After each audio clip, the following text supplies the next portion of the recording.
Hello everyone, Dolf de Roos here, and I'm excited that I'll be at the event in Auckland, New Zealand on November the 6th and 7th for a number of reasons. Firstly, it's been a little while since I've been in New Zealand, but more particularly, so much has happened, and it's happened at a very fast and dramatic pace in the last few years. Not just in New Zealand, things have changed there. The recession has taken on a bit of bite in New Zealand, I'm led to believe.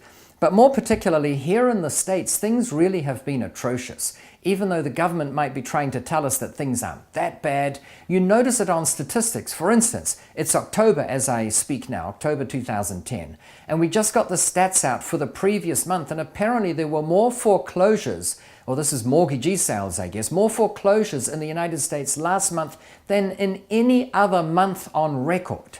Now this really gives credibility to the view that this recession is the worst we've had in ages, and in fact they say that real estate or property has not been this bad in over 50 years. And the media makes a lot of mileage out of this. They say this is in fact the worst time in real estate in 5 decades. Never has it been this bad since the Great Depression. And you know what? Statistically, they're right. When you look at the stats for house prices, for instance, adjusted for inflation, no doubt, and you look at the days on market before a property that's on the market does actually sell, and you look at the difficulty of getting tenants, you look at rental levels, again, when adjusted for inflation and changes in just the value of the dollar domestically, then they're right. These are the worst times that we've experienced in 50 years. But my view is surely they're only the worst times if you're in the unfortunate position of being forced to sell. Surely that means mathematically and by definition that if you have the luxury of being able to buy, then things are the best they've been in 50 years. And that's in fact the message I'll be bringing to New Zealand, that even though everyone is telling you, in the media in particular, that things are really bad, often it's an anomaly, but often it's true that when things are bad, they're actually good for some people. And I'm not saying that you should maliciously and with glee take advantage of other people's misfortune. It's not like you lose them, we buy them or something like that. But very often, in you making acquisitions of real estate, you can help out the very people that are suffering under this, very bad economic situation that we find ourselves in here.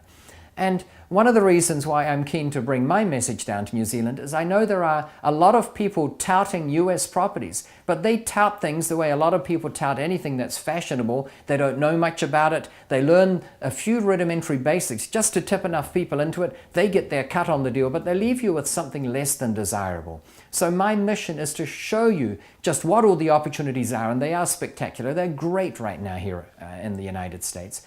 But more particularly to point you in the right direction so that should you be in a position and interested and willing and wanting to take part in this phenomenal market, that you know some of the fundamentals that you have to be aware of so that you don't get burnt. Anyway, there's that and many other things, of course. It's been an evolving market. And by the way, I'm not just suggesting that the US is the only place you should invest in right now. There are spectacular things happening in New Zealand. There are some great opportunities in Australia, despite their ridiculously high taxation rates. Although in New Zealand, we're creeping up again. I understand a few days ago, GST just went from 12.5% to 15%. And I'd like to remind you all that that's not an increase of 2.5%. I mean, it is in absolute terms, but it's more like an increase of 20% of what it was before. If you don't understand what I just said, I guess it won't make much difference to you anyway. It is a huge increase. And let's discover why there are some jurisdictions that have increasing tax rates, why there are others that have decreasing tax rates, and how ultimately, for a country to survive in this global scenario, they have to reduce their tax rates. And that's why I think this trend is not a very good one right now. Anyway, I look forward to seeing you soon, November the 6th and 7th in New Zealand. Until then, as always, successful investing. Thank you.